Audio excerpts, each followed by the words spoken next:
The Dunwich Horror. By H. P. Lovecraft.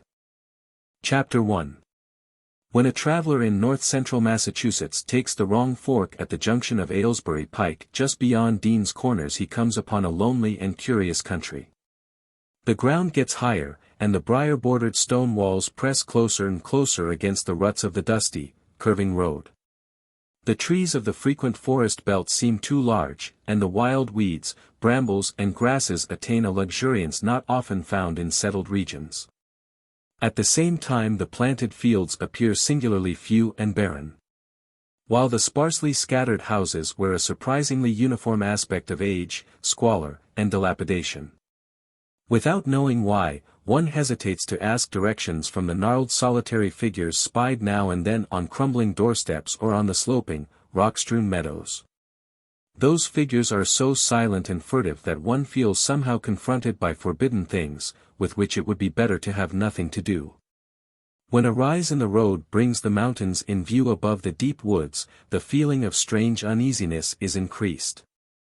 The summits are too rounded and symmetrical to give a sense of comfort and naturalness, and sometimes the sky silhouettes with especial clearness the queer circles of tall stone pillars with which most of them are crowned. Gorges and ravines of problematical depth intersect the way, and the crude wooden bridges always seem of dubious safety. When the road dips again there are stretches of marshland that one instinctively dislikes, and indeed almost fears at evening, when unseen whippoorwills chatter and the fireflies come out in abnormal profusion to dance to the raucous, creepily insistent rhythms of stridently piping bullfrogs.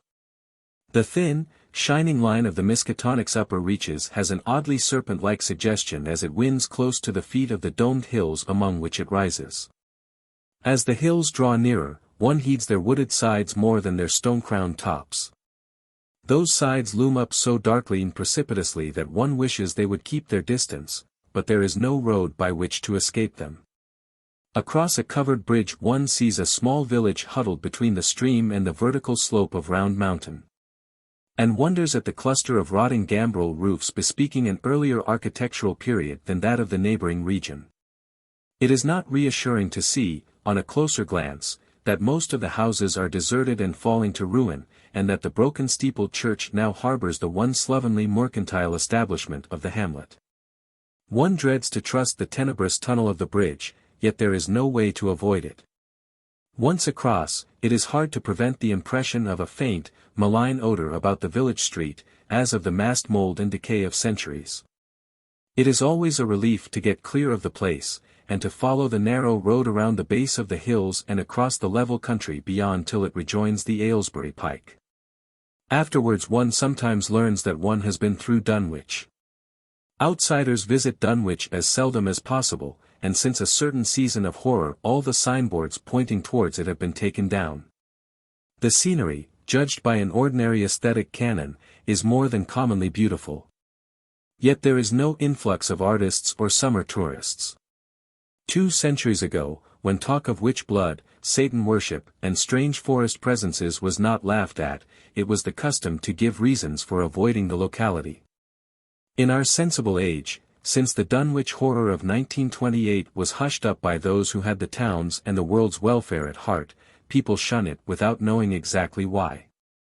Perhaps one reason, though it cannot apply to uninformed strangers, is that the natives are now repellently decadent, having gone far along that path of retrogression so common in many New England backwaters. They have come to form a race by themselves, with the well-defined mental and physical stigmata of degeneracy and inbreeding. The average of their intelligence is woefully low, whilst their annals reek of overt viciousness and of half-hidden murders, incests, and deeds of almost unnameable violence and perversity. The old gentry, representing the 2 or 3 armigerous families which came from Salem in 1692, have kept somewhat above the general level of decay. Though many branches are sunk into the sordid populace so deeply that only their names remain as a key to the origin they disgrace. Some of the Whateleys and bishops still send their eldest sons to Harvard and Miskatonic, though those sons seldom return to the moldering gambrel roofs under which they and their ancestors were born.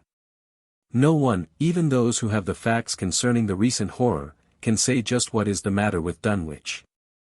Though old legends speak of unhallowed rites and conclaves of the Indians, amidst which they called forbidden shapes of shadow out of the great rounded hills, and made wild orgiastic prayers that were answered by loud crackings and rumblings from the ground below. In 1747 the Reverend Abijah Whateley, newly come to the Congregational Church at Dunwich Village, preached a memorable sermon on the close presence of Satan and his imps, in which he said, "It must be allowed, that these blasphemies of an infernal train of demons are matters of too common knowledge to be denied. The cursed voices of Azazel and Buzrael, of Beelzebub and Belial, being heard now from underground by above a score of credible witnesses now living.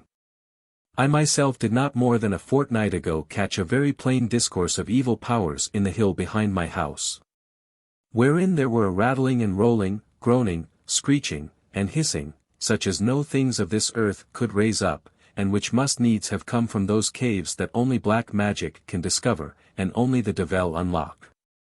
Mr.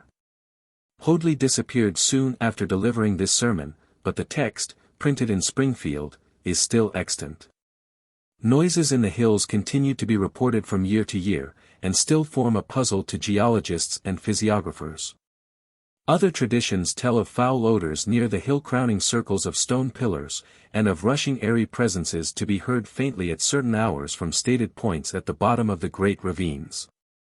While still others try to explain the Devil's Hop Yard, a bleak, blasted hillside where no tree, shrub, or grass blade will grow.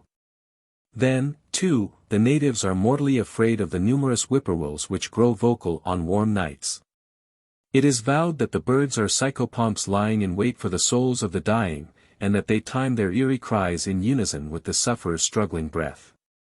If they can catch the fleeing soul when it leaves the body, they instantly flutter away chittering in demoniac laughter, but if they fail, they subside gradually into a disappointed silence.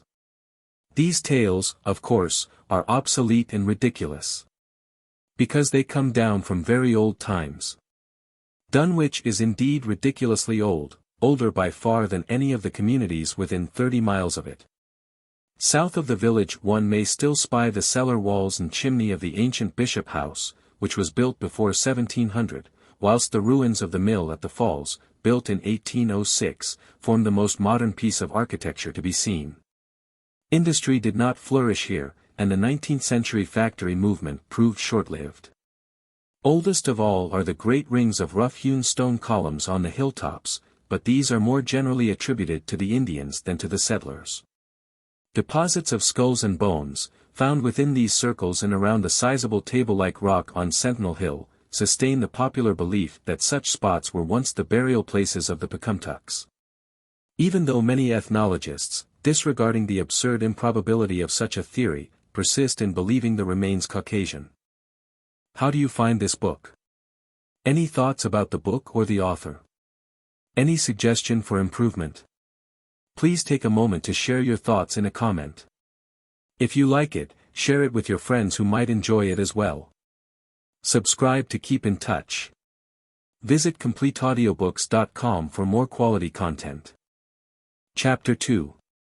It was in the township of Dunwich, in a large and partly inhabited farmhouse set against a hillside 4 miles from the village and 1.5 miles from any other dwelling, that Wilbur Whateley was born at 5 a.m. on Sunday, the 2nd of February, 1913. This date was recalled because it was Candlemas, which people in Dunwich curiously observe under another name. And because the noises in the hills had sounded, and all the dogs of the countryside had barked persistently, throughout the night before.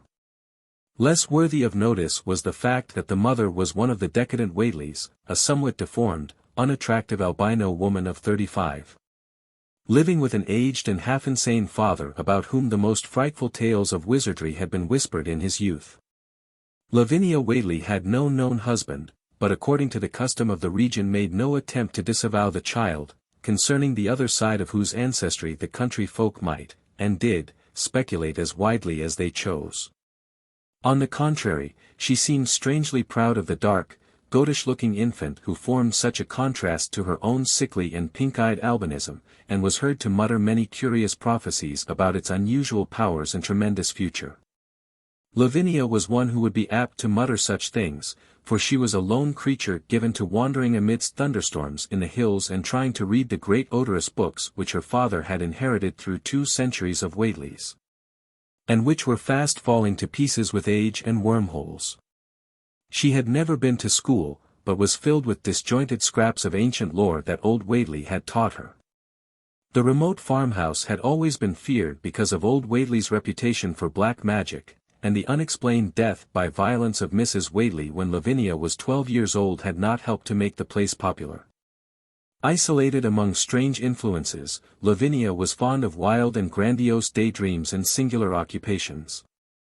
Nor was her leisure much taken up by household cares in a home from which all standards of order and cleanliness had long since disappeared. There was a hideous screaming which echoed above even the hill noises and the dogs barking on the night Wilbur was born, but no known doctor or midwife presided at his coming. Neighbors knew nothing of him till a week afterward, when old Whateley drove his sleigh through the snow into Dunwich village and discoursed incoherently to the group of loungers at Osborne's general store. There seemed to be a change in the old man, an added element of furtiveness in the clouded brain which subtly transformed him from an object to a subject of fear, though he was not one to be perturbed by any common family event. Amidst it all he showed some trace of the pride later noticed in his daughter, and what he said of the child's paternity was remembered by many of his hearers years afterward.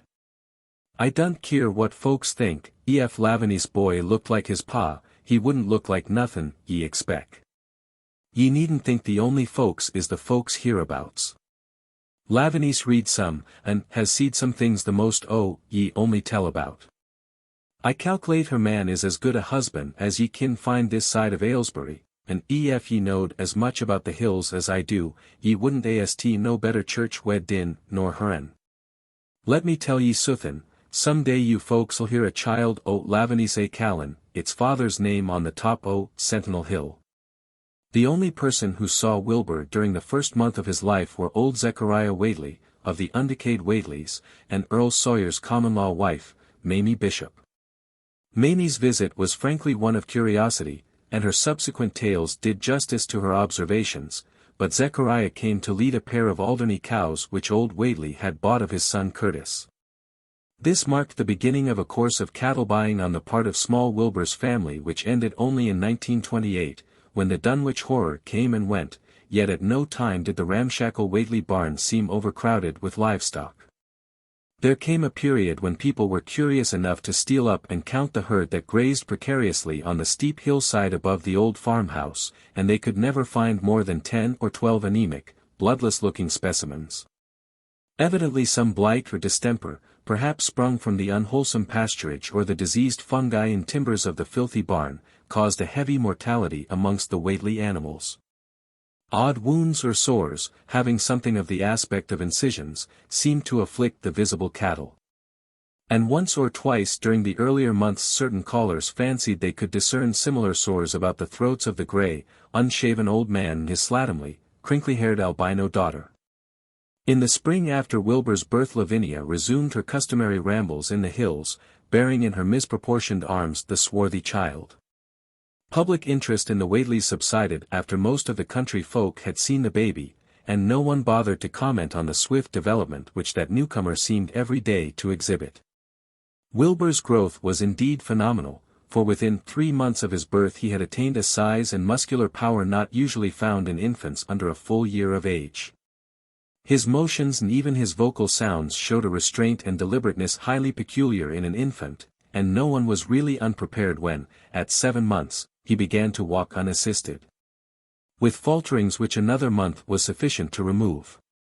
It was somewhat after this time, on Halloween, that a great blaze was seen at midnight on the top of Sentinel Hill where the old table-like stone stands amidst its tumulus of ancient bones. Considerable talk was started when Silas Bishop, of the undecayed bishops, mentioned having seen the boy running sturdily up that hill ahead of his mother about an hour before the blaze was remarked. Silas was rounding up a stray heifer, but he nearly forgot his mission when he fleetingly spied the 2 figures in the dim light of his lantern. They darted almost noiselessly through the underbrush, and the astonished watcher seemed to think they were entirely unclothed. Afterwards he could not be sure about the boy, who may have had some kind of a fringed belt and a pair of dark trunks or trousers on. Wilbur was never subsequently seen alive and conscious without complete and tightly buttoned attire, the disarrangement or threatened disarrangement of which always seemed to fill him with anger and alarm. His contrast with his squalid mother and grandfather in this respect was thought very notable until the horror of 1928 suggested the most valid of reasons. The next January gossips were mildly interested in the fact that Lavinia's black brat had commenced to talk, and at the age of only 11 months. His speech was somewhat remarkable both because of its difference from the ordinary accents of the region, and because it displayed a freedom from infantile lisping of which many children of 3 or 4 might well be proud. The boy was not talkative, yet when he spoke he seemed to reflect some elusive element wholly unpossessed by Dunwich and its denizens. The strangeness did not reside in what he said, or even in the simple idioms he used, but seemed vaguely linked with his intonation or with the internal organs that produced the spoken sounds. His facial aspect, too, was remarkable for its maturity. For though he shared his mother's and grandfather's chinlessness, his firm and precociously shaped nose united with the expression of his large, dark, almost Latin eyes to give him an air of quasi-adulthood and well-nigh preternatural intelligence. He was, however, exceedingly ugly despite his appearance of brilliancy, there being something almost goatish or animalistic about his thick lips, large-pored, yellowish skin, coarse crinkly hair, and oddly elongated ears. He was soon disliked even more decidedly than his mother and grandsire, and all conjectures about him were spiced with references to the bygone magic of Old Whateley. And how the hills once shook when he shrieked the dreadful name of Yog-Sothoth in the midst of a circle of stones with a great book open in his arms before him. Dogs abhorred the boy, and he was always obliged to take various defensive measures against their barking menace. Chapter 3. Meanwhile Old Whateley continued to buy cattle without measurably increasing the size of his herd. He also cut timber and began to repair the unused parts of his house, a spacious, peak-roofed affair whose rear end was buried entirely in the rocky hillside, and whose 3 least-ruined ground-floor rooms had always been sufficient for himself and his daughter. There must have been prodigious reserves of strength in the old man to enable him to accomplish so much hard labor, and though he still babbled dementedly at times, his carpentry seemed to show the effects of sound calculation. It had already begun as soon as Wilbur was born, when one of the many tool sheds had been put suddenly in order, clapboarded, and fitted with a stout fresh lock. Now, in restoring the abandoned upper story of the house, he was a no less thorough craftsman. His mania showed itself only in his tight boarding up of all the windows in the reclaimed section, though many declared that it was a crazy thing to bother with the reclamation at all. Less inexplicable was his fitting up of another downstairs room for his new grandson, a room which several callers saw, though no one was ever admitted to the closely boarded upper story. This chamber he lined with tall, firm shelving, along which he began gradually to arrange, in apparently careful order, all the rotting ancient books and parts of books which during his own day had been heaped promiscuously in odd corners of the various rooms. "I made some use of he would say as he tried to mend a torn black-letter page with paste prepared on the rusty kitchen stove, but the boys fitted to make better use of he'd ortayer hev as well so as he kin, for they're goin' to be all of his larning. When Wilbur was a year and 7 months old, in September of 1914, his size and accomplishments were almost alarming. He had grown as large as a child of 4, and was a fluent and incredibly intelligent talker. He ran freely about the fields and hills, and accompanied his mother on all her wanderings. At home he would pore diligently over the queer pictures and charts in his grandfather's books, while Old Whateley would instruct and catechize him through long, hushed afternoons. By this time the restoration of the house was finished, and those who watched it wondered why one of the upper windows had been made into a solid plank door. It was a window in the rear of the east gable end, close against the hill. And no one could imagine why a cleated wooden runway was built up to it from the ground. About the period of this work's completion people noticed that the old tool house, tightly locked and windowlessly clapboarded since Wilbur's birth, had been abandoned again. The door swung listlessly open, and when Earl Sawyer once stepped within after a cattle-selling call on Old Whateley he was quite discomposed by the singular odor he encountered, such a stench, he averred, as he had never before smelt in all his life except near the Indian circles on the hills, and which could not come from anything sane or of this earth. But then, the homes and sheds of Dunwich folk have never been remarkable for olfactory immaculateness.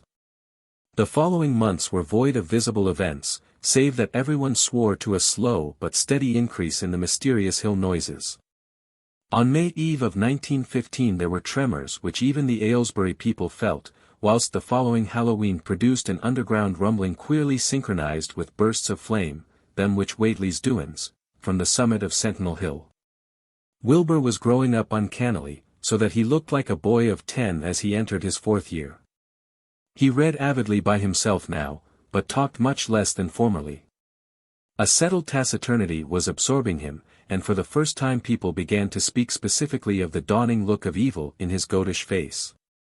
He would sometimes mutter an unfamiliar jargon, and chant in bizarre rhythms which chilled the listener with a sense of unexplainable terror. The aversion displayed towards him by dogs had now become a matter of wide remark, and he was obliged to carry a pistol in order to traverse the countryside in safety. His occasional use of the weapon did not enhance his popularity amongst the owners of canine guardians. The few callers at the house would often find Lavinia alone on the ground floor, while odd cries and footsteps resounded in the boarded-up second story. She would never tell what her father and the boy were doing up there, though once she turned pale and displayed an abnormal degree of fear when a jocose fish peddler tried the locked door leading to the stairway. That peddler told the store loungers at Dunwich Village that he thought he heard a horse stamping on that floor above. The loungers reflected, thinking of the door and runway, and of the cattle that so swiftly disappeared. Then they shuddered as they recalled tales of Old Whateley's youth, and of the strange things that are called out of the earth when a bullock is sacrificed at the proper time to certain heathen gods. It had for some time been noticed that dogs had begun to hate and fear the whole Whateley place as violently as they hated and feared young Wilbur personally. In 1917 the war came, and Squire Sawyer Whateley, as chairman of the local draft board, had hard work finding a quota of young Dunwich men fit even to be sent to development camp. The government, alarmed at such signs of wholesale regional decadence, sent several officers and medical experts to investigate, conducting a survey which New England newspaper readers may still recall. It was the publicity attending this investigation which set reporters on the track of the Whateleys, and caused the Boston Globe and Arkham Advertiser to print flamboyant Sunday stories of young Wilbur's precociousness, Old Whateley's black magic, and the shelves of strange books, the sealed second story of the ancient farmhouse, and the weirdness of the whole region and its hill noises. Wilbur was 4.5 then, and looked like a lad of 15. His lips and cheeks were fuzzy with a coarse dark down, and his voice had begun to break. Earl Sawyer went out to the Whateley place with both sets of reporters and camera-men, and called their attention to the queer stench which now seemed to trickle down from the sealed upper spaces. It was, he said, exactly like a smell he had found in the toolshed abandoned when the house was finally repaired, and like the faint odors which he sometimes thought he caught near the stone circle on the mountains. Dunwich folk read the stories when they appeared, and grinned over the obvious mistakes. They wondered, too, why the writers made so much of the fact that Old Whateley always paid for his cattle in gold pieces of extremely ancient date. The Whateleys had received their visitors with ill-concealed distaste, though they did not dare court further publicity by a violent resistance or refusal to talk. Chapter 4. For a decade the annals of the Whateleys sink indistinguishably into the general life of a morbid community used to their queer ways and hardened to their May Eve and All Hallows orgies. Twice a year they would light fires on the top of Sentinel Hill, at which times the mountain rumblings would recur with greater and greater violence, while at all seasons there were strange and portentous doings at the lonely farmhouse.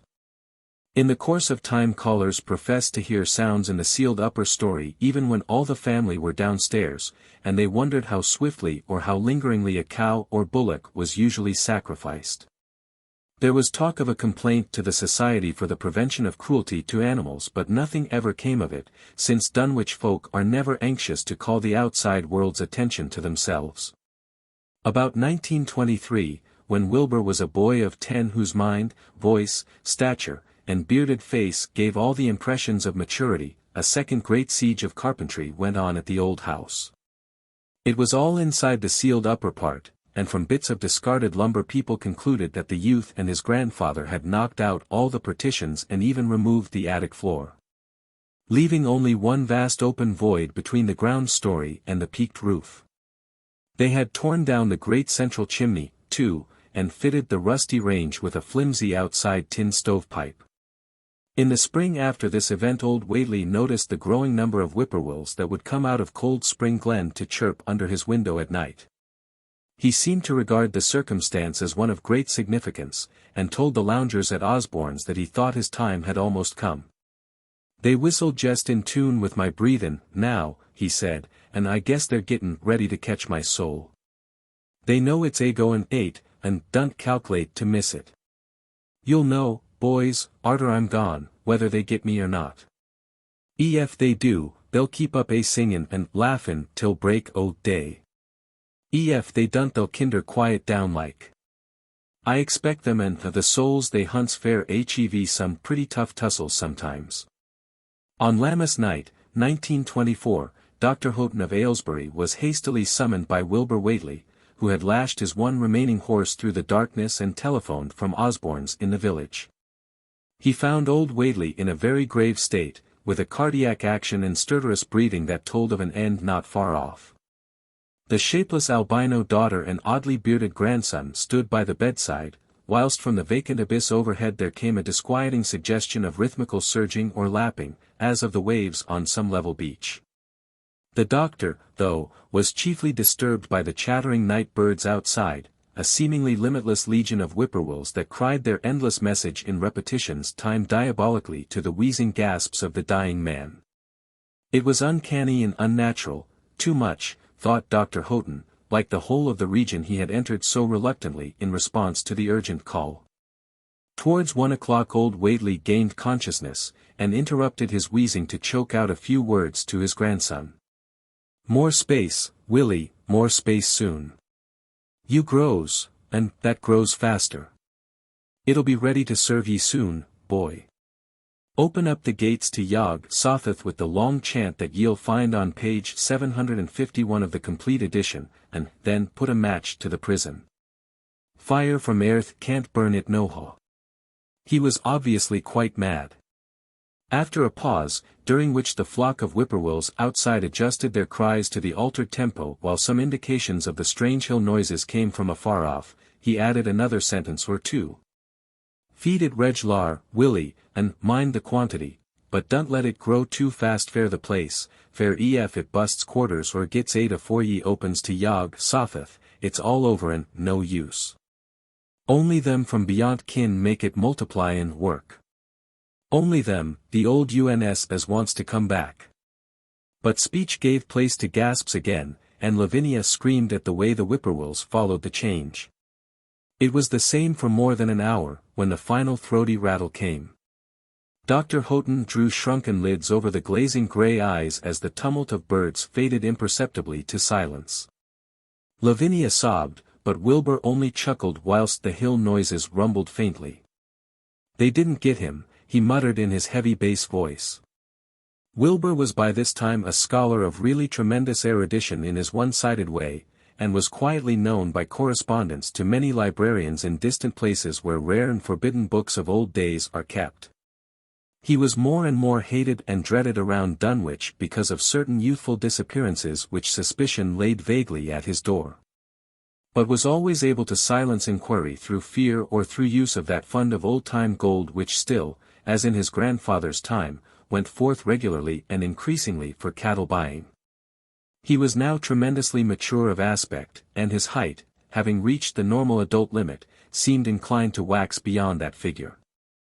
In 1925, when a scholarly correspondent from Miskatonic University called upon him one day and departed pale and puzzled, he was fully 6 3/4 feet tall. Through all the years Wilbur had treated his half-deformed albino mother with a growing contempt, finally forbidding her to go to the hills with him on May Eve and Hallowmas. And in 1926 the poor creature complained to Mamie Bishop of being afraid of him. "They's more about him as I knows than I kin tell ye, Mamie," she said, "and nowadays they's more nor what I know myself. I vow afore God, I don't know what he wants nor what he's a-tryin' to do." That Halloween the hill noises sounded louder than ever, and fire burned on Sentinel Hill as usual.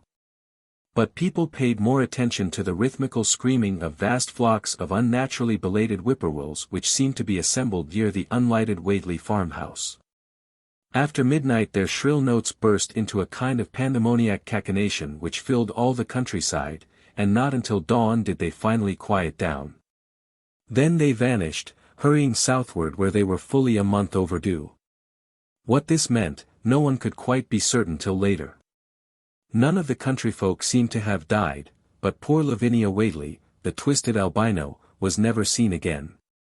In the summer of 1927 Wilbur repaired 2 sheds in the farmyard and began moving his books and effects out to them. Soon afterwards Earl Sawyer told the loungers at Osborne's that more carpentry was going on in the Whateley farmhouse. Wilbur was closing all the doors and windows on the ground floor, and seemed to be taking out partitions as he and his grandfather had done upstairs 4 years before. He was living in one of the sheds, and Sawyer thought he seemed unusually worried and tremulous. People generally suspected him of knowing something about his mother's disappearance, and very few ever approached his neighborhood now. His height had increased to more than 7 feet, and showed no signs of ceasing its development. Chapter 5. The following winter brought an event no less strange than Wilbur's first trip outside the Dunwich region. Correspondence with the Widener Library at Harvard, the Bibliothèque Nationale in Paris, the British Museum, the University of Buenos Aires, and the library of Miskatonic University at Arkham had failed to get him the loan of a book he desperately wanted.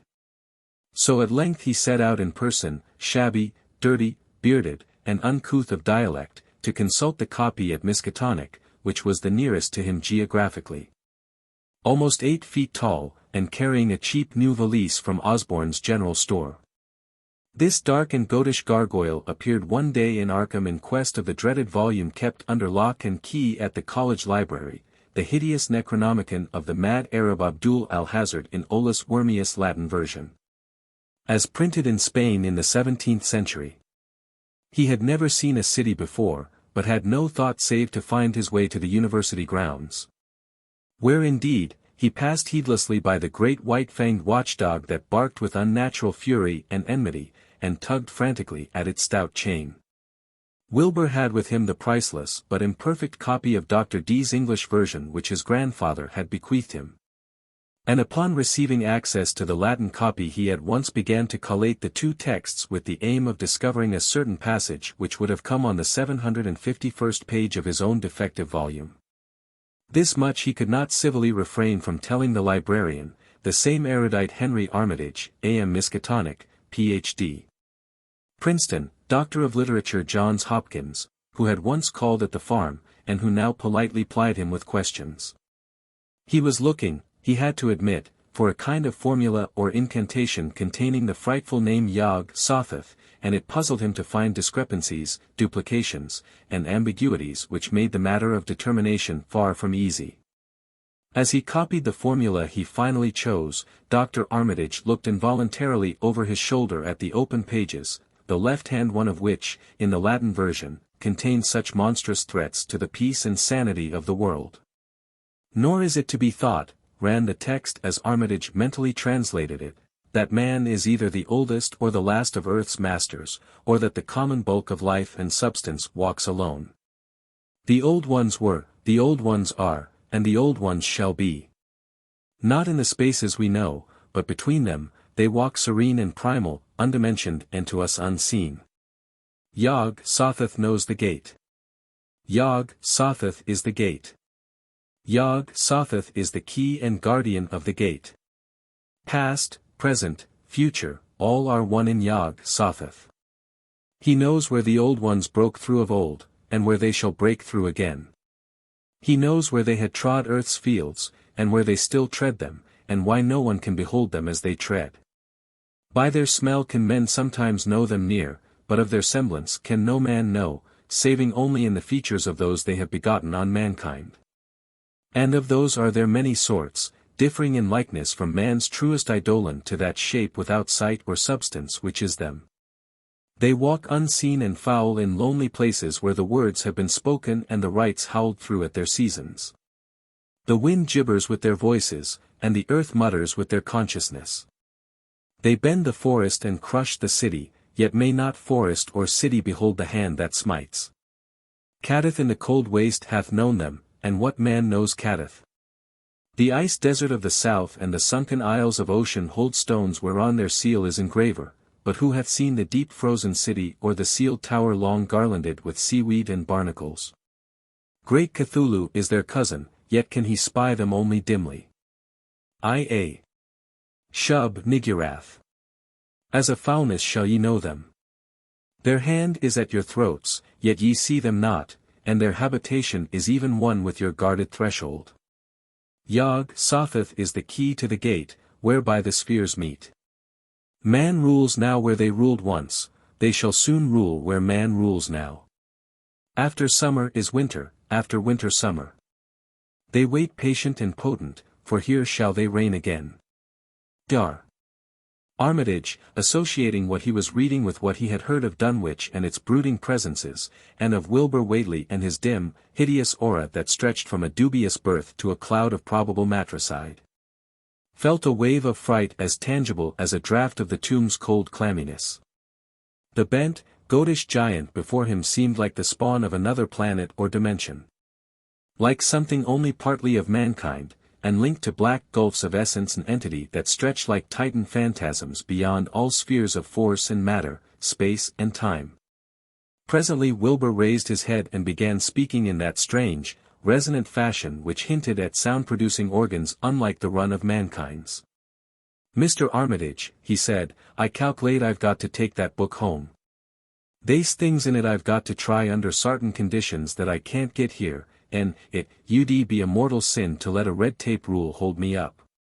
Let me take it along, sir, and I'll swore they want nobody know the difference. I don't need to tell ye I'll take good care of it. It want me that put this copy in the shape it is." He stopped as he saw firm denial on the librarian's face, and his own goatish features grew crafty. Armitage, half ready to tell him he might make a copy of what parts he needed, thought suddenly of the possible consequences and checked himself. There was too much responsibility in giving such a being the key to such blasphemous outer spheres. Whateley saw how things stood, and tried to answer lightly. "Wall, all right, if ye feel that way about it. Maybe Harvard won't be so fussy as you be." And without saying more he rose and strode out of the building, stooping at each doorway.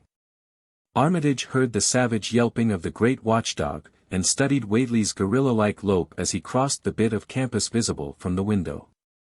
He thought of the wild tales he had heard, and recalled the old Sunday stories in the Advertiser, these things, and the lore he had picked up from Dunwich rustics and villagers during his one visit there.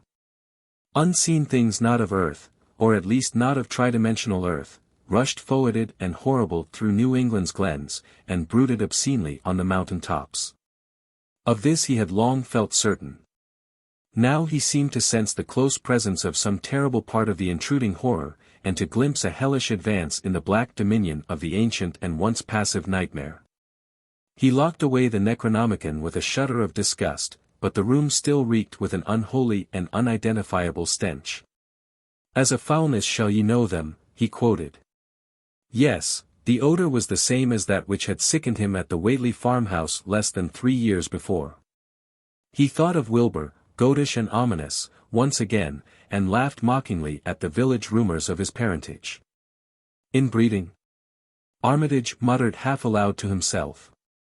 "Great God, what simpletons! Show them Arthur Macken's Great God Pan and they'll think it a common Dunwich scandal. But what thing, what cursed shapeless influence on or off this three-dimensional earth, was Wilbur Whateley's father? Born on Candlemas, 9 months after May Eve of 1912, when the talk about the queer earth noises reached clear to Arkham, what walked on the mountains that May night? What Rudma's horror fastened itself on the world in half-human flesh and blood? During the ensuing weeks Dr. Armitage set about to collect all possible data on Wilbur Whateley and the formless presences around Dunwich. He got in communication with Dr. Houghton of Aylesbury, who had attended old Whateley in his last illness, and found much to ponder over in the grandfather's last words as quoted by the physician. A visit to Dunwich village failed to bring out much that was new. But a close survey of the Necronomicon, in those parts which Wilbur had sought so avidly, seemed to supply new and terrible clues to the nature, methods, and desires of the strange evil so vaguely threatening this planet. Talks with several students of archaic lore in Boston, and letters to many others elsewhere, gave him a growing amazement which passed slowly through varied degrees of alarm to a state of really acute spiritual fear. As the summer drew on he felt dimly that something ought to be done about the lurking terrors of the upper Miskatonic Valley, and about the monstrous being known to the human world as Wilbur Whateley. Chapter 6.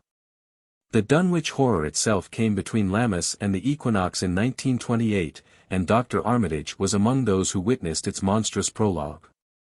He had heard, meanwhile, of Whateley's grotesque trip to Cambridge, and of his frantic efforts to borrow or copy from the Necronomicon at the Widener Library. Those efforts had been in vain, since Armitage had issued warnings of the keenest intensity to all librarians having charge of the dreaded volume. Wilbur had been shockingly nervous at Cambridge. Anxious for the book, yet almost equally anxious to get home again, as if he feared the results of being away long. Early in August the half-expected outcome developed, and in the small hours of the third Dr. Armitage was awakened suddenly by the wild, fierce cries of the savage watchdog on the college campus.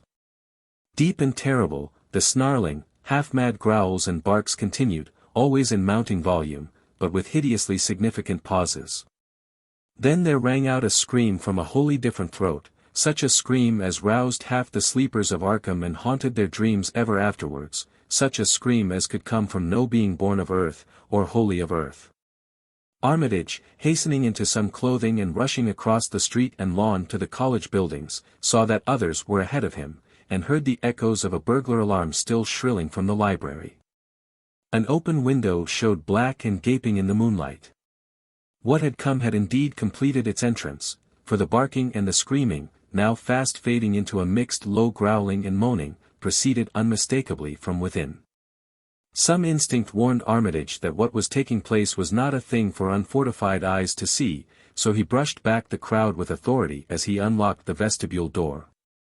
Among the others he saw Professor Warren Rice and Dr. Francis Morgan, men to whom he had told some of his conjectures and misgivings, and these two he motioned to accompany him inside.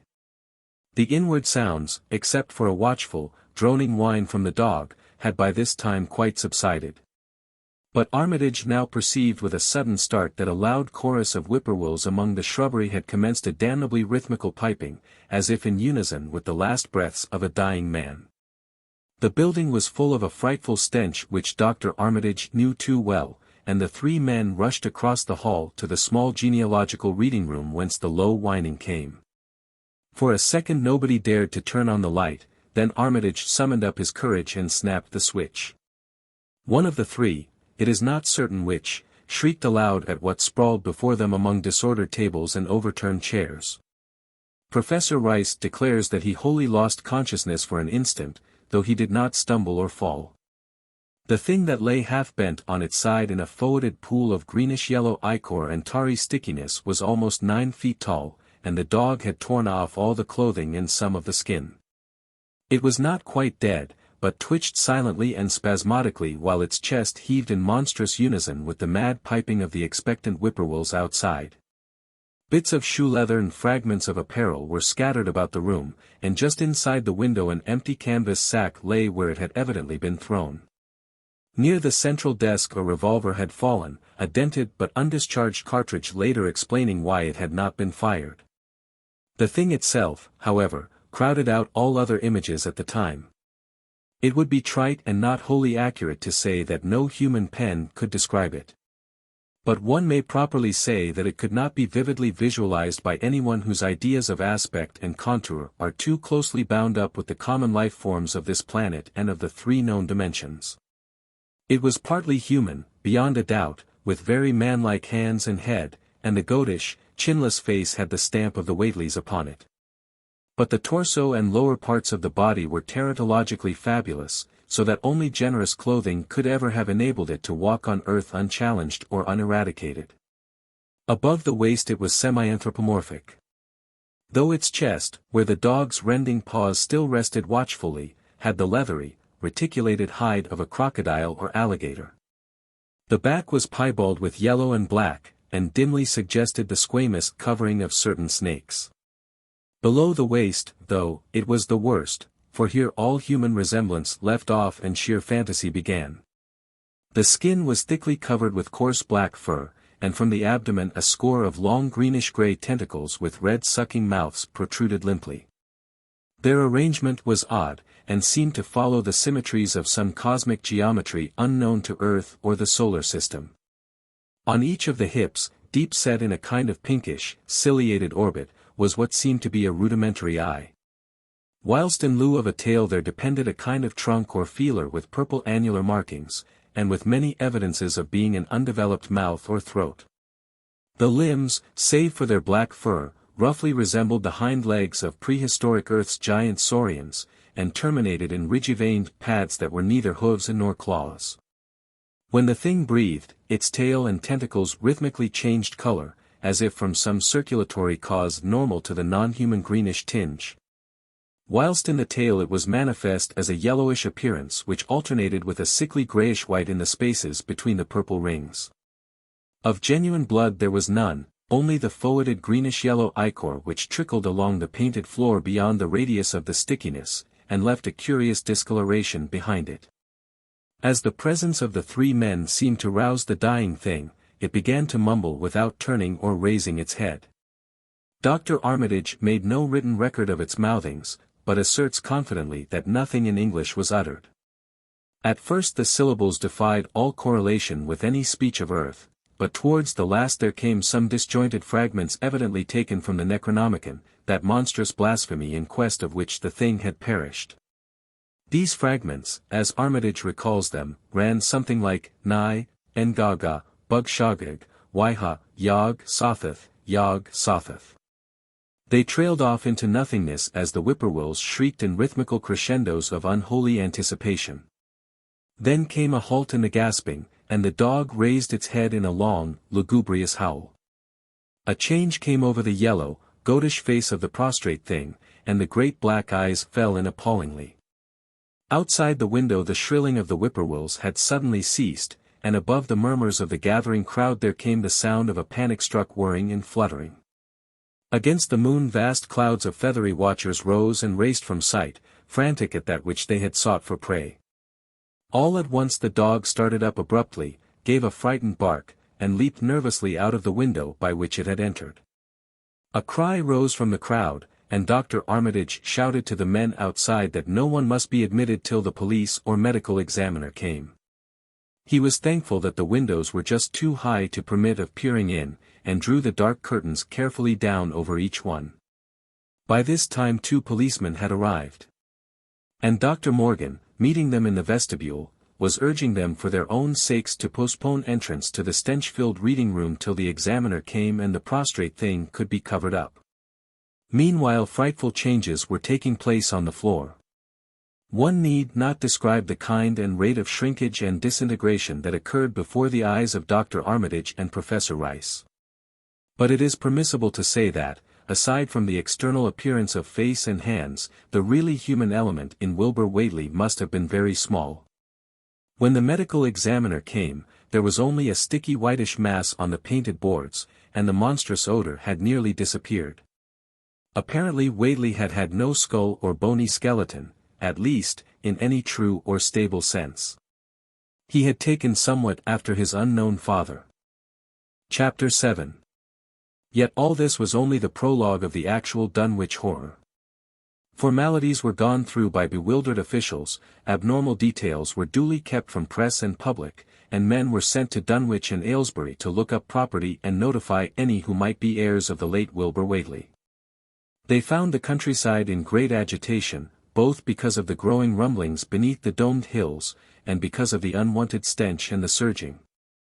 Lapping sounds which came increasingly from the great empty shell formed by Whateley's boarded-up farmhouse. Earl Sawyer, who tended the horse and cattle during Wilbur's absence, had developed a woefully acute case of nerves. The officials devised excuses not to enter the noisome boarded place, and were glad to confine their survey of the deceased's living quarters, the newly mended sheds, to a single visit. They filed a ponderous report at the courthouse in Aylesbury, and litigations concerning heirship are said to be still in progress amongst the innumerable Whateleys, decayed and undecayed, of the upper Miskatonic Valley. An almost interminable manuscript in strange characters, written in a huge ledger and adjudged a sort of diary because of the spacing and the variations in ink and penmanship, presented a baffling puzzle to those who found it on the old bureau which served as its owner's desk. After a week of debate it was sent to Miskatonic University, together with the deceased's collection of strange books, for study and possible translation, but even the best linguists soon saw that it was not likely to be unriddled with ease. No trace of the ancient gold with which Wilbur and Old Whateley had always paid their debts has yet been discovered. It was in the dark of September 9th that the horror broke loose. The hill noises had been very pronounced during the evening, and dogs barked frantically all night. Early risers on the 10th noticed a peculiar stench in the air. About 7 o'clock Luther Brown, the hired boy at George Corey's, between Cold Spring Glen and the village, rushed frenziedly back from his morning trip to 10-acre meadow with the cows. He was almost convulsed with fright as he stumbled into the kitchen, and in the yard outside the no less frightened herd were pawing and lowing pitifully, having followed the boy back in the panic they shared with him. Between gasps Luther tried to stammer out his tale to Mrs. Corey. "Up thar in the rud beyont the glen, Miss Corey, they suthin, ben thar. It smells like thunder, and all the bushes and little trees is pushed back from the rud like they'd a house ben moved along of it. And that ain't the wust, nuther. They's prints in the rud, Miss Corey, great round prints as big as barrel heads, all sunk down deep like a elephant had been along, only they's a sight more nor 4 feet could make.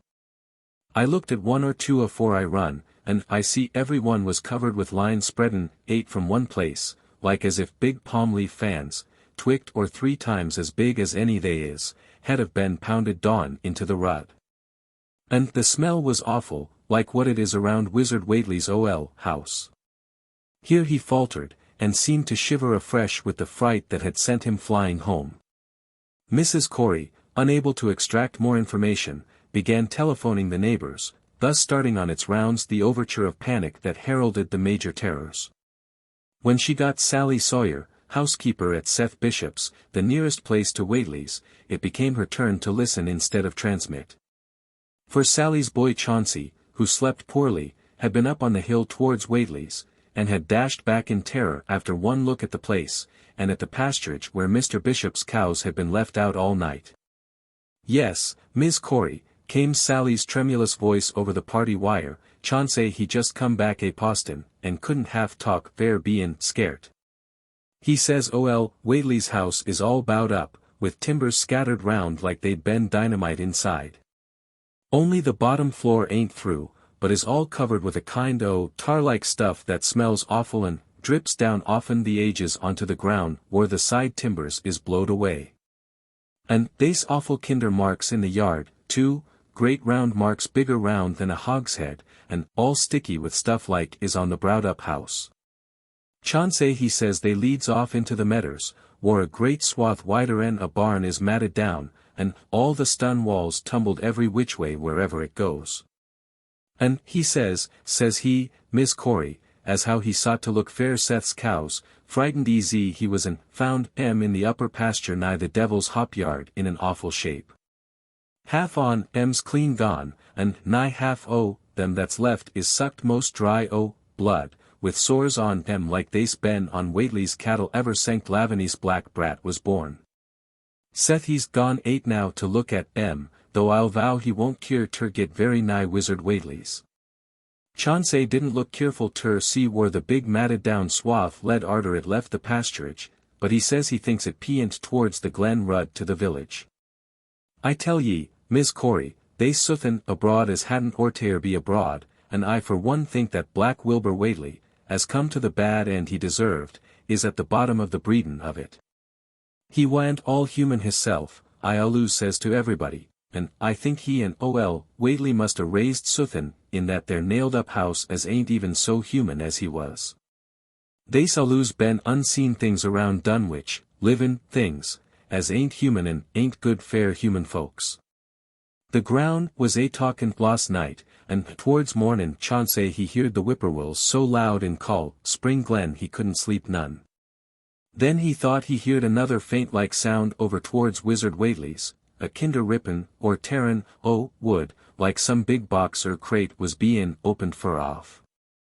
What with this and that, he didn't get to sleep at all till sunup, and no sooner was he up this mornin', but he's got to go over to Whateley's and see what's the matter. He see enough I tell ye, Miss Corey. This don't mean no good, and I think as all the men folks ought to get up a party and do suthin'.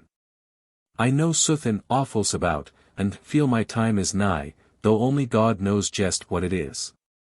Did your Luther take a count o' where them big tracks led to? No.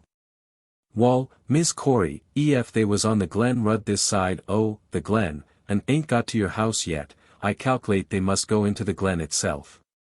They would do that. I allus says call Spring Glen ain't no healthy nor decent place. The whippoorwills and fireflies there never did act like they was creators o' God, and they's them as says ye kin hear strange things a rushin' and a talkin' in the air dawned are ef ye stand in the right place. Atween the Rock Falls and Bears Denver. By that noon fully 3/4 of the men and boys of Dunwich were trooping over the roads and meadows between the new-made Whateley ruins and Cold Spring Glen, examining in horror the vast, monstrous prints, the maimed bishop cattle. The strange, noisome wreck of the farmhouse, and the bruised, matted vegetation of the fields and roadside. Whatever had burst loose upon the world had assuredly gone down into the great sinister ravine, for all the trees on the banks were bent and broken, and a great avenue had been gouged in the precipice-hanging underbrush.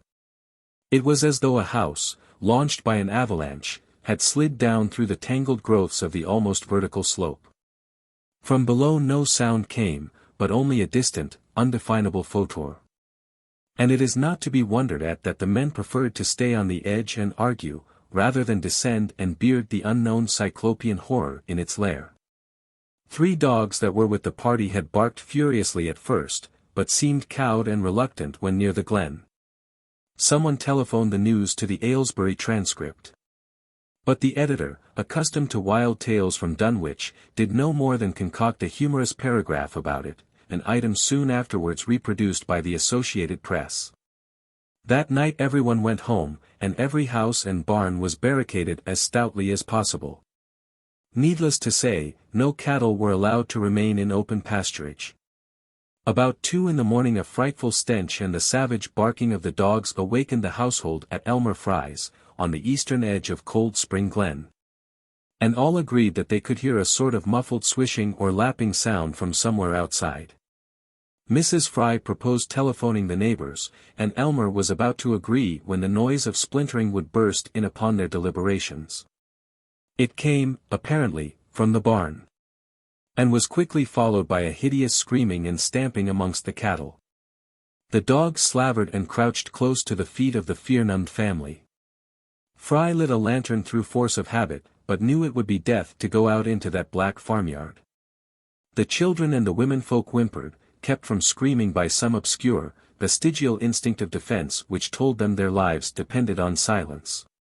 At last the noise of the cattle subsided to a pitiful moaning, and a great snapping, crashing, and crackling ensued. The Fryes, huddled together in the sitting-room, did not dare to move until the last echoes died away far down in Cold Spring Glen. Then, amidst the dismal moans from the stable and the demoniac piping of the late whippoorwills in the glen, Selina Fry tottered to the telephone and spread what news she could of the second phase of the horror. The next day all the countryside was in a panic, and cowed, uncommunicative groups came and went where the fiendish thing had occurred. 2 titan swaths of destruction stretched from the glen to the Fry farmyard, monstrous prints covered the bare patches of ground, and one side of the old red barn had completely caved in. Of the cattle, only a quarter could be found and identified. Some of these were in curious fragments, and all that survived had to be shot. Earl Sawyer suggested that help be asked from Aylesbury or Arkham, but others maintained it would be of no use. Old Zebulon Whateley, of a branch that hovered about halfway between soundness and decadence, made darkly wild suggestions about rites that ought to be practiced on the hilltops. He came of a line where tradition ran strong, and his memories of chantings in the great stone circles were not altogether connected with Wilbur and his grandfather. Darkness fell upon a stricken countryside too passive to organize for real defense. In a few cases closely related families would band together and watch in the gloom under one roof. But in general there was only a repetition of the barricading of the night before, and a futile, ineffective gesture of loading muskets and setting pitchforks handily about. Nothing, however, occurred except some hill noises. And when the day came there were many who hoped that the new horror had gone as swiftly as it had come. There were even bold souls who proposed an offensive expedition down in the glen, though they did not venture to set an actual example to the still reluctant majority. When night came again the barricading was repeated, though there was less huddling together of families. In the morning both the Fry and the Seth Bishop households reported excitement among the dogs and vague sounds and stenches from afar, while early explorers noted with horror a fresh set of the monstrous tracks in the road skirting Sentinel Hill. As before, the sides of the road showed a bruising indicative of the blasphemously stupendous bulk of the horror. Whilst the conformation of the tracks seemed to argue a passage in two directions, as if the moving mountain had come from Cold Spring Glen and returned to it along the same path. At the base of the hill a 30-foot swath of crushed shrubbery saplings led steeply upwards, and the seekers gasped and they saw that even the most perpendicular places did not deflect the inexorable trail. Whatever the horror was, it could scale a sheer stony cliff of almost complete verticality, and as the investigators climbed round to the hill's summit by safer routes they saw that the trail ended, or rather, reversed, there. It was here that the Whateleys used to build their hellish fires and chant their hellish rituals by the table-like stone on May Eve and Hallowmas. Now that very stone formed the center of a vast space thrashed around by the mountainous horror.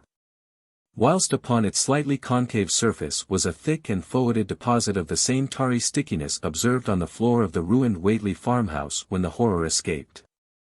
Men looked at one another and muttered. Then they looked down the hill. Apparently the horror had descended by a route much the same as that of its ascent. To speculate was futile. Reason, logic, and normal ideas of motivation stood confounded. Only old Zebulon, who was not with the group, could have done justice to the situation or suggested a plausible explanation. Thursday night began much like the others, but it ended less happily. The whippoorwills in the glen had screamed with such unusual persistence that many could not sleep, and about 3 a.m. all the party telephones rang tremulously. Those who took down their receivers heard a fright-mad voice shriek out, "Help, oh, my God," and some thought a crashing sound followed the breaking off of the exclamation. There was nothing more. No one dared do anything, and no one knew till morning whence the call came. Then those who had heard it called everyone on the line, and found that only the Fryers did not reply. The truth appeared an hour later, when a hastily assembled group of armed men trudged out to the Fry place at the head of the glen. It was horrible, yet hardly a surprise. There were more swaths and monstrous prints, but there was no longer any house. It had caved in like an eggshell, and amongst the ruins nothing living or dead could be discovered. Only a stench and a tarry stickiness. The Elmer Fryas had been erased from Dunwich. Chapter 8. In the meantime a quieter yet even more spiritually poignant phase of the horror had been blackly unwinding itself behind the closed door of a shelf-lined room in Arkham. The curious manuscript record or diary of Wilbur Whateley, delivered to Miskatonic University for translation had caused much worry and bafflement among the experts in language both ancient and modern. Its very alphabet, notwithstanding a general resemblance to the heavily shaded Arabic used in Mesopotamia, being absolutely unknown to any available authority. The final conclusion of the linguists was that the text represented an artificial alphabet, giving the effect of a cipher. Though none of the usual methods of cryptographic solution seemed to furnish any clue, even when applied on the basis of every tongue the writer might conceivably have used. The ancient books taken from Whateley's quarters, while absorbingly interesting and in several cases promising to open up new and terrible lines of research among philosophers and men of science, were of no assistance whatever in this matter. One of them, a heavy tome with an iron clasp, was in another unknown alphabet, this one of a very different cast, and resembling Sanskrit more than anything else. The old ledger was at length given wholly into the charge of Dr. Armitage, both because of his peculiar interest in the Whateley matter, and because of his wide linguistic learning and skill in the mystical formulae of antiquity and the Middle Ages. Armitage had an idea that the alphabet might be something esoterically used by certain forbidden cults which have come down from old times, and which have inherited many forms and traditions from the wizards of the Saracenic world. That question, however, he did not deem vital, since it would be unnecessary to know the origin of the symbols if, as he suspected, they were used as a cipher in a modern language. It was his belief that, considering the great amount of text involved, the writer would scarcely have wished the trouble of using another speech than his own, save perhaps in certain special formulae and incantations. Accordingly he attacked the manuscript with the preliminary assumption that the bulk of it was in English.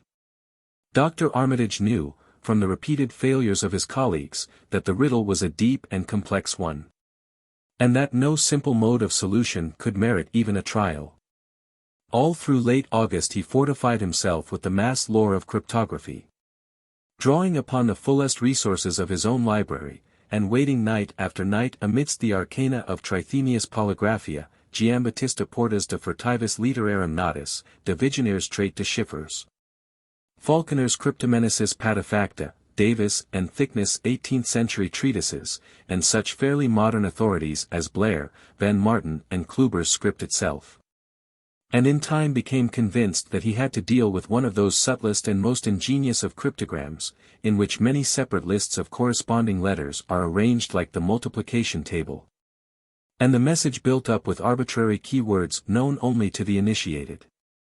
The older authorities seemed rather more helpful than the newer ones, and Armitage concluded that the code of the manuscript was one of great antiquity, no doubt handed down through a long line of mystical experimenters.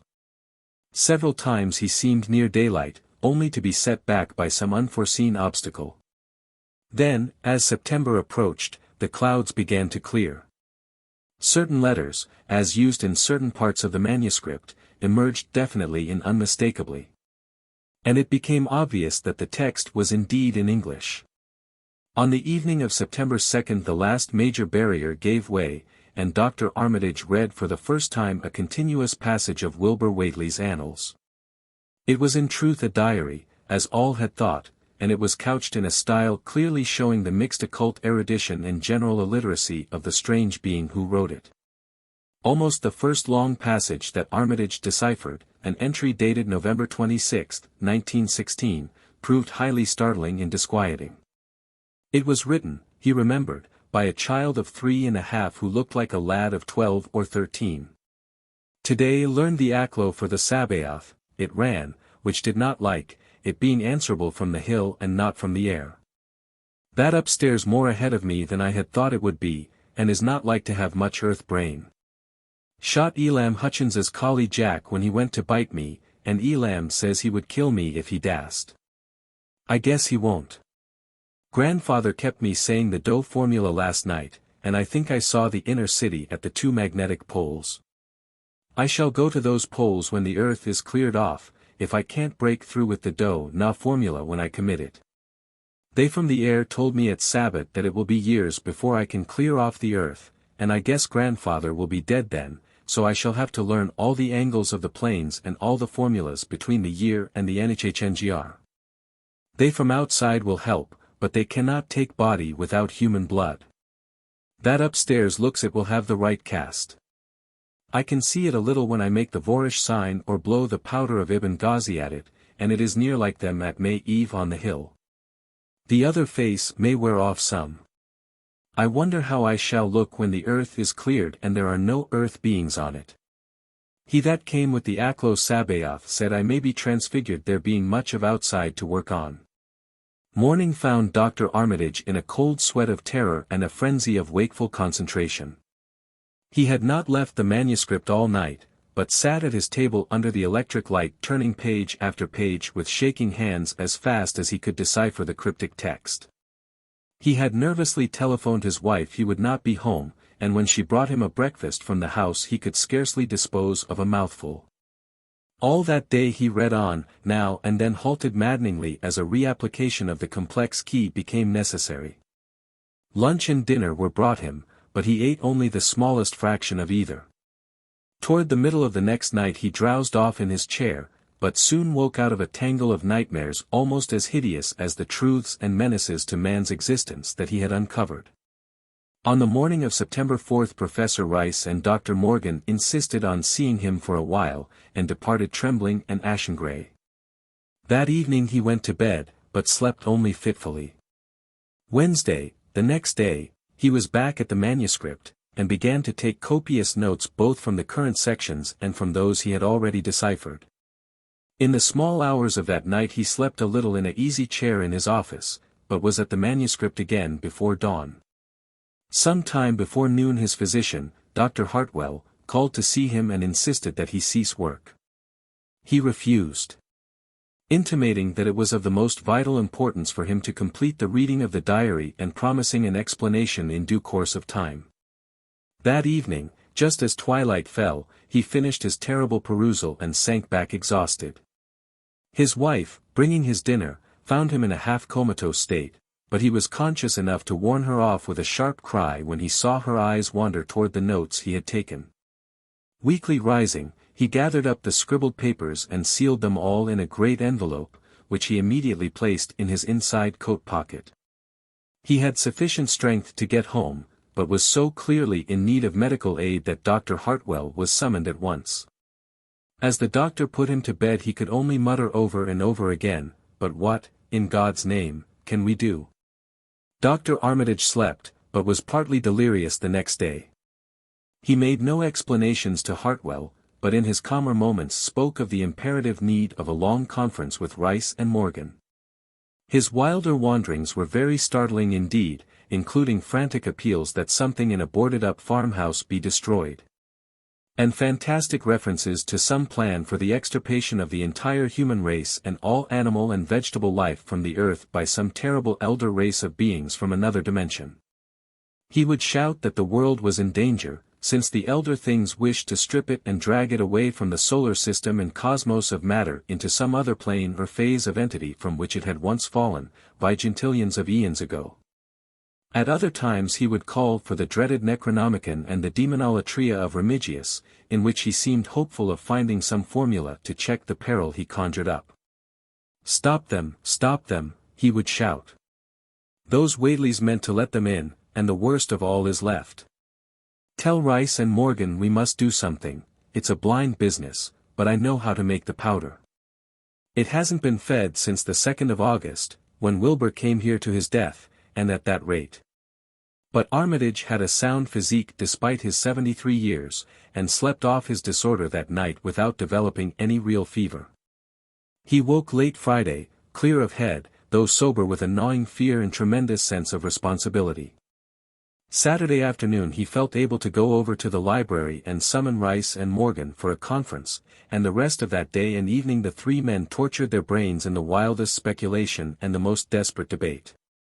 Strange and terrible books were drawn voluminously from the stacked shelves and from secure places of storage, and diagrams and formulae were copied with feverish haste and in bewildering abundance.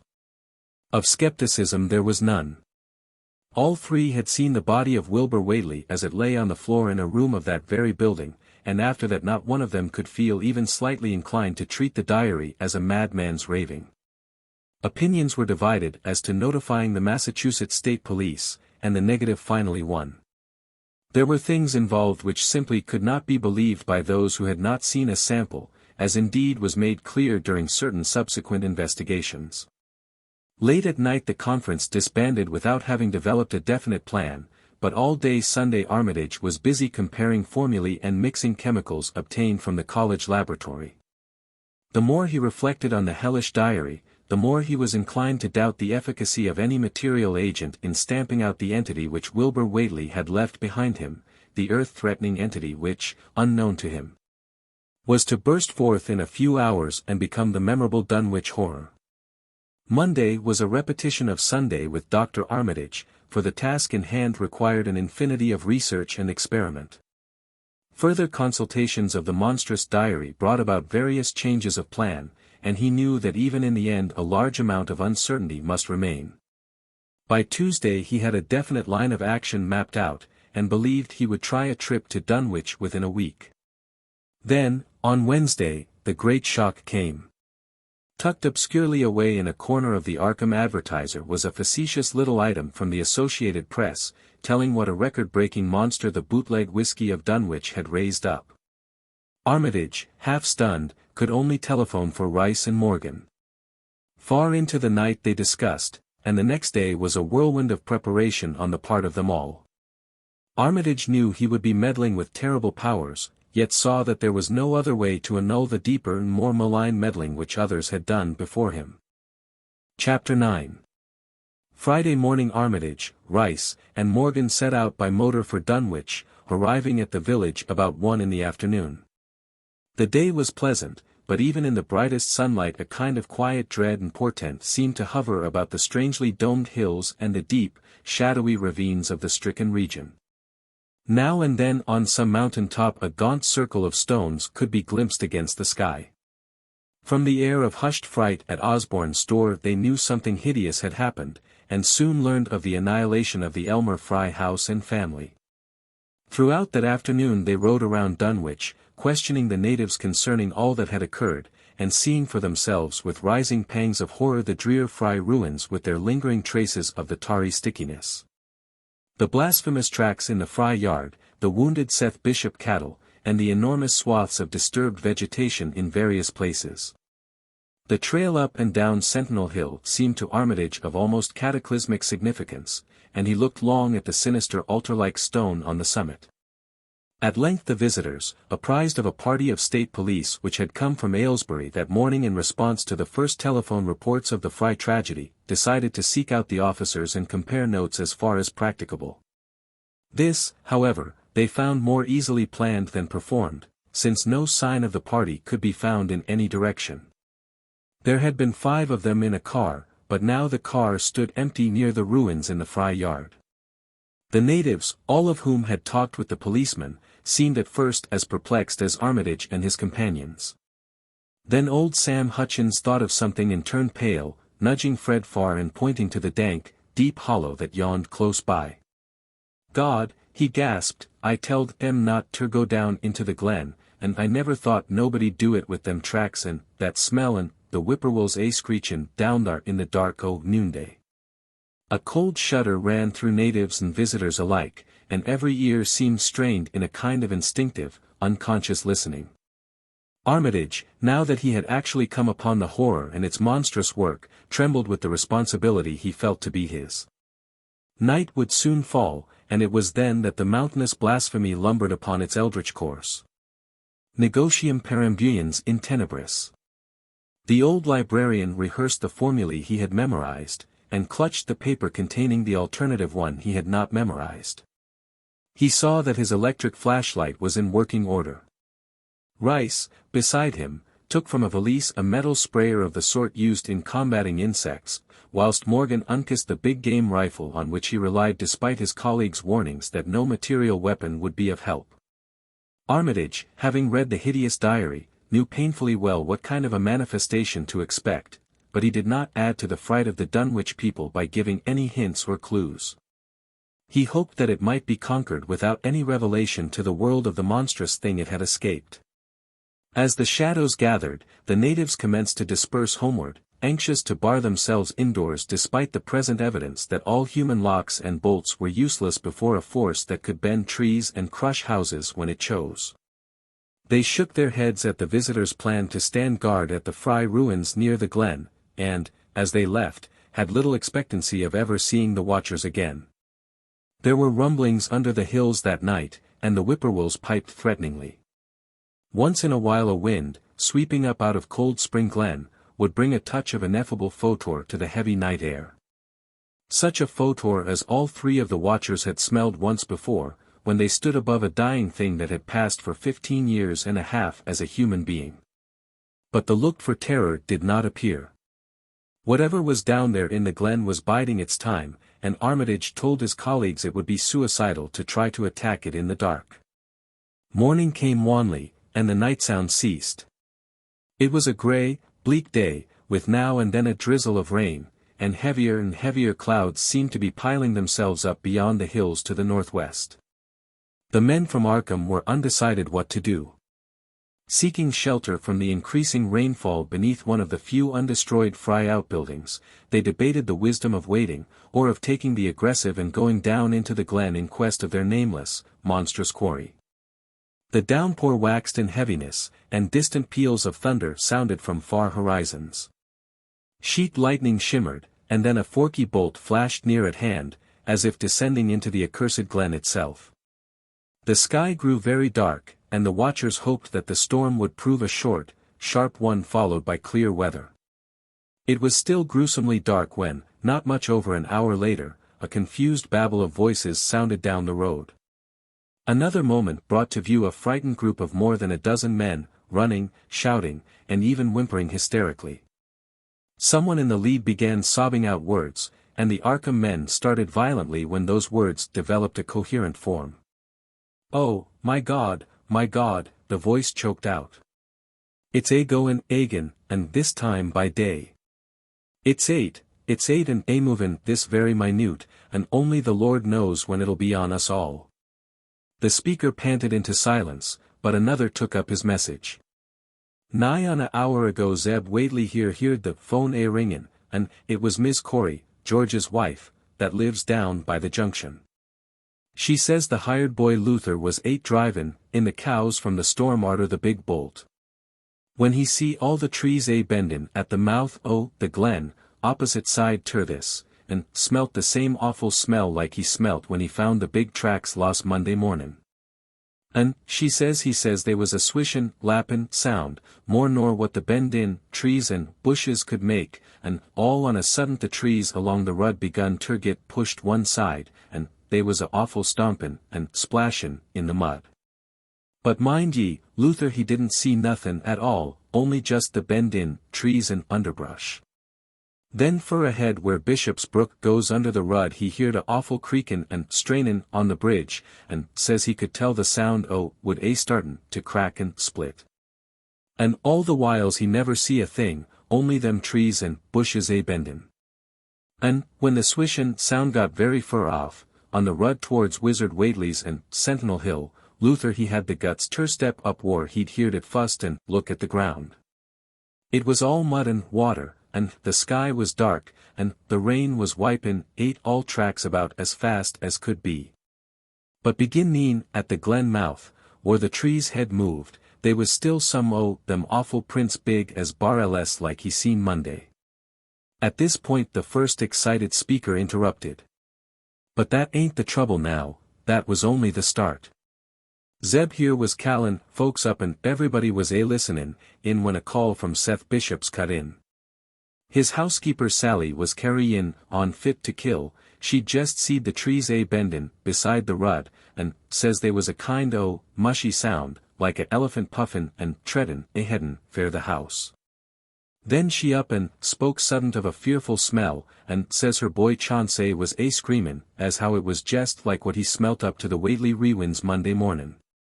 And the dogs was barkin' and whinin' awful.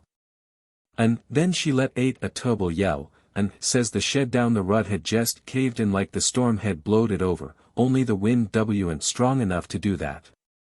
Everybody was listenin', and we could hear lots folks on the wire gaspin'.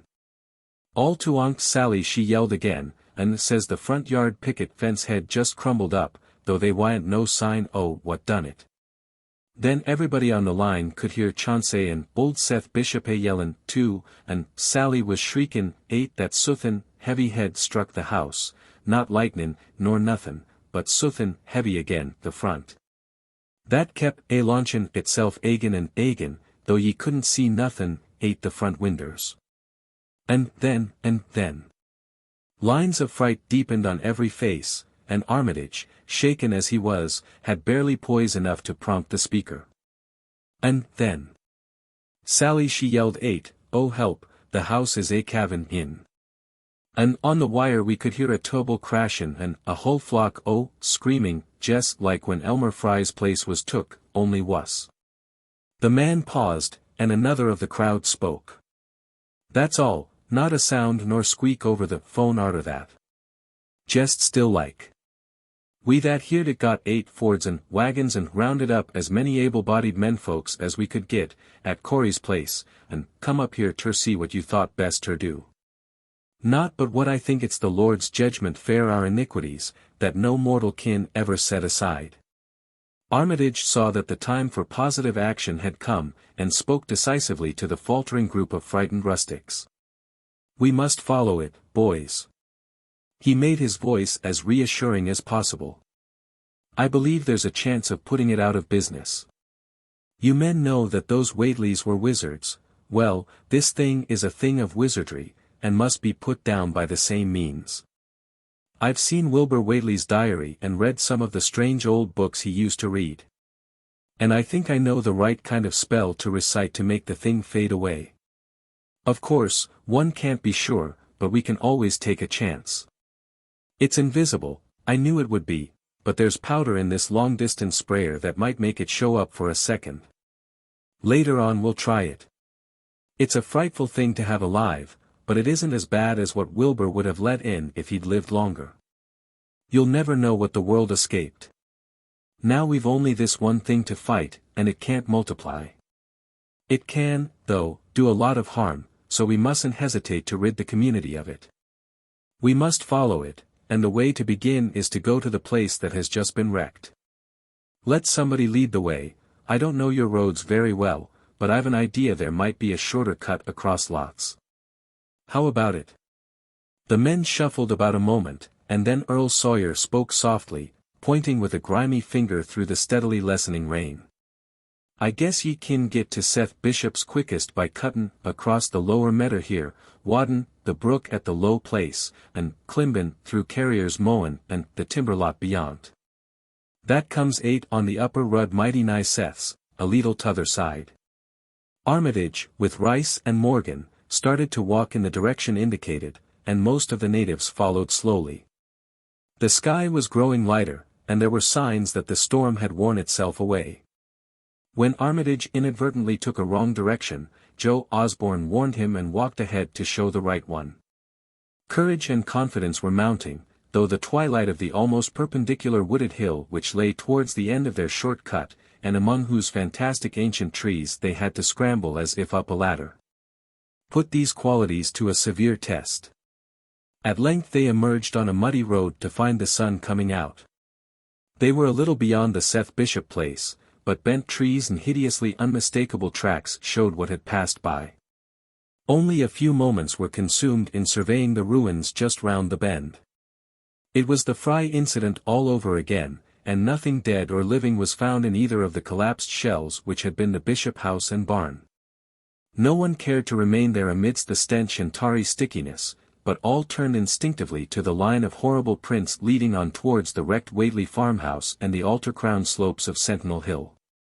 As the men passed the site of Wilbur Whateley's abode they shuddered visibly, and seemed again to mix hesitancy with their zeal.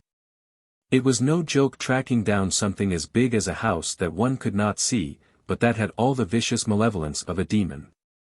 Opposite the base of Sentinel Hill the tracks left the road, and there was a fresh bending and matting visible along the broad swath marking the monster's former route to and from the summit. Armitage produced a pocket telescope of considerable power and scanned the steep green side of the hill. Then he handed the instrument to Morgan, whose sight was keener. After a moment of gazing Morgan cried out sharply, passing the glass to Earl Sawyer and indicating a certain spot on the slope with his finger. Sawyer, as clumsy as most non-users of optical devices are, fumbled a while, but eventually focused the lenses with Armitage's aid. When he did so his cry was less restrained than Morgan's had been. "God Almighty, the grass and bushes is a-movin'. It's a-goin' up, slow-like, creepin', up ter the top this minute, heaven only knows what fer." Then the germ of panic seemed to spread among the seekers. It was one thing to chase the nameless entity, but quite another to find it. Spells might be all right, but suppose they weren't. Voices began questioning Armitage about what he knew of the thing, and no reply seemed quite to satisfy. Everyone seemed to feel himself in close proximity to phases of nature and of being utterly forbidden and wholly outside the sane experience of mankind. Chapter 10. In the end, the three men from Arkham, old, white-bearded Dr. Armitage, stocky, iron-gray Professor Rice, and lean, youngish Dr. Morgan, ascended the mountain alone.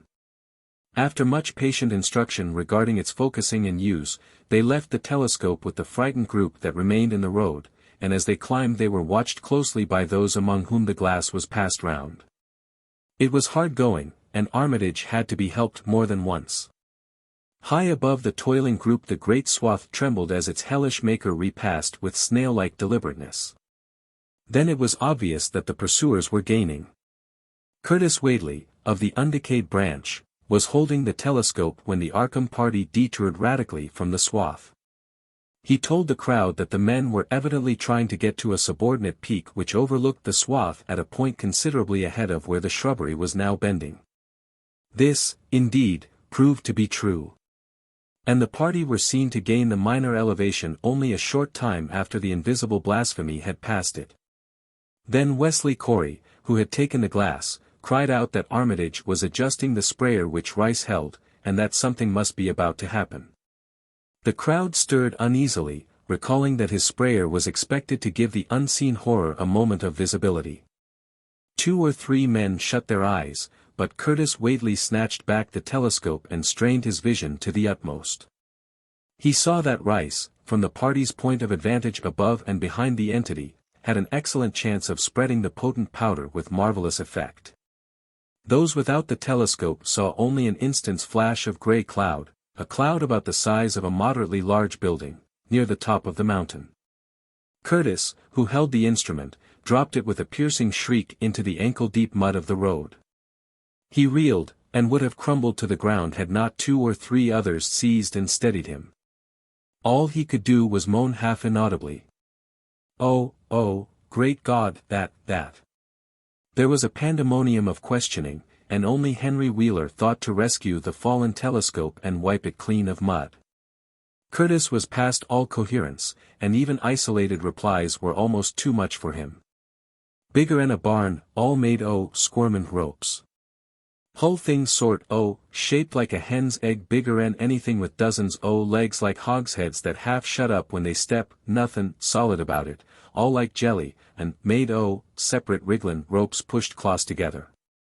Great bulgin eyes all over it, 10 or 20 mouths or trunks stickin', 8 all along the sides, big as stovepipes and all tossin' and openin' and shut tin all grey, with kinder blue or purple rings. And, God at heaven, that half face on top.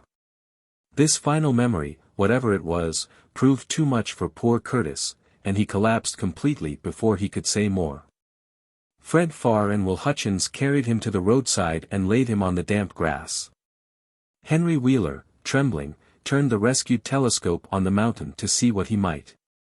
Through the lenses were discernible 3 tiny figures, apparently running towards the summit as fast as the steep incline allowed. Only these, nothing more.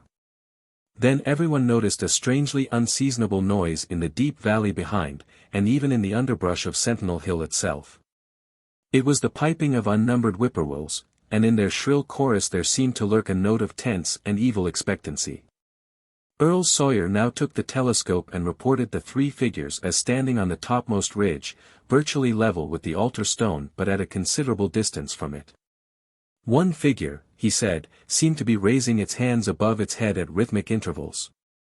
And as Sawyer mentioned the circumstance, the crowd seemed to hear a faint, half-musical sound from the distance, as if a loud chant were accompanying the gestures. The weird silhouette on that remote peak must have been a spectacle of infinite grotesqueness and impressiveness, but no observer was in a mood for aesthetic appreciation. "I guess he's sayin' the spell," whispered Wheeler as he snatched back the telescope. The whippoorwills were piping wildly, and in a singularly curious irregular rhythm quite unlike that of the visible ritual. Suddenly the sunshine seemed to lessen without the intervention of any discernible cloud. It was a very peculiar phenomenon, and was plainly marked by all. A rumbling sound seemed brewing beneath the hills, mixed strangely with a concordant rumbling which clearly came from the sky. Lightning flashed aloft, and the wondering crowd looked in vain for the portents of storm. The chanting of the men from Arkham now became unmistakable, and Wheeler saw through the glass that they were all raising their arms in the rhythmic incantation. From some farmhouse far away came the frantic barking of dogs. The change in the quality of the daylight increased, and the crowd gazed about the horizon in wonder. A purplish darkness, born of nothing more than a spectral deepening of the sky's blue, pressed down upon the rumbling hills. Then the lightning flashed again, somewhat brighter than before, and the crowd fancied that it had showed a certain mistiness around the altar stone on the distant height. No one, however, had been using the telescope at that instant.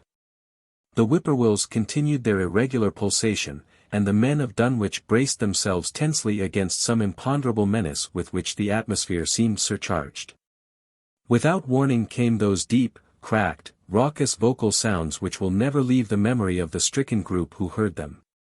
Not from any human throat were they born, for the organs of man can yield no such acoustic perversions. Rather would one have said they came from the pit itself, had not their source been so unmistakably the altar stone on the peak. It is almost erroneous to call them sounds at all, since so much of their ghastly, infrabass timbre spoke to dim seats of consciousness and terror far subtler than the ear. Yet one must do so, since their form was indisputably though vaguely that of half-articulate words. They were loud, loud as the rumblings and the thunder above which they echoed, yet did they come from no visible being. And because imagination might suggest a conjectural source in the world of non-visible beings, the huddled crowd at the mountain's base huddled still closer, and winced as if in expectation of a blow. Ignal, Ignay, Thflthkhenga. Yog-Sothoth rang the hideous croaking out of space. Ybthnk, Hihai, Ngrkdllh. The speaking impulse seemed to falter here, as if some frightful psychic struggle were going on. Henry Wheeler strained his eye at the telescope, but saw only the three grotesquely silhouetted human figures on the peak, all moving their arms furiously in strange gestures as their incantation drew near its culmination. From what black wells of acherontic fear or feeling, from what unplumbed gulfs of extra-cosmic consciousness or obscure, long-latent heredity, were those half-articulate thunder-croakings drawn? Presently they began to gather renewed force and coherence as they grew in stark, utter, ultimate frenzy. Ayayaha, Iyaya, Ngkaa, Ngh Hya, Hya. Help! Help! FF, Father! Father! Yog-Sothoth. But that was all. The pallid group in the road, still reeling at the indisputably English syllables that had poured thickly and thunderously down from the frantic vacancy beside that shocking altar stone, were never to hear such syllables again. Instead, they jumped violently at the terrific report which seemed to rend the hills, the deafening, cataclysmic peal whose source, be it inner earth or sky, no hearer was ever able to place. A single lightning bolt shot from the purple zenith to the altar stone, and a great tidal wave of viewless force and indescribable stench swept down from the hill to all the countryside. Trees, grass, and underbrush were whipped into a fury. And the frightened crowd at the mountain's base, weakened by the lethal photor that seemed about to asphyxiate them, were almost hurled off their feet. Dogs howled from the distance, green grass and foliage wilted to a curious, sickly yellow-gray, and over field and forest were scattered the bodies of dead whippoorwills. The stench left quickly, but the vegetation never came right again. To this day there is something queer and unholy about the growths on and around that fearsome hill. Curtis Whateley was only just regaining consciousness when the Arkham men came slowly down the mountain in the beams of a sunlight once more brilliant and untainted. They were grave and quiet, and seemed shaken by memories and reflections even more terrible than those which had reduced the group of natives to a state of cowed quivering. In reply to a jumble of questions they only shook their heads and reaffirmed one vital fact. "The thing has gone forever," Armitage said. It has been split up into what it was originally made of, and can never exist again. It was an impossibility in a normal world. Only the least fraction was really matter in any sense we know. It was like its father, and most of it has gone back to him in some vague realm or dimension outside our material universe.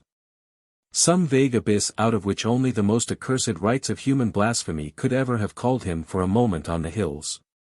There was a brief silence, and in that pause the scattered senses of poor Curtis Whateley began to knit back into a sort of continuity, so that he put his hands to his head with a moan. Memory seemed to pick itself up where it had left off, and the horror of the sight that had prostrated him burst in upon him again.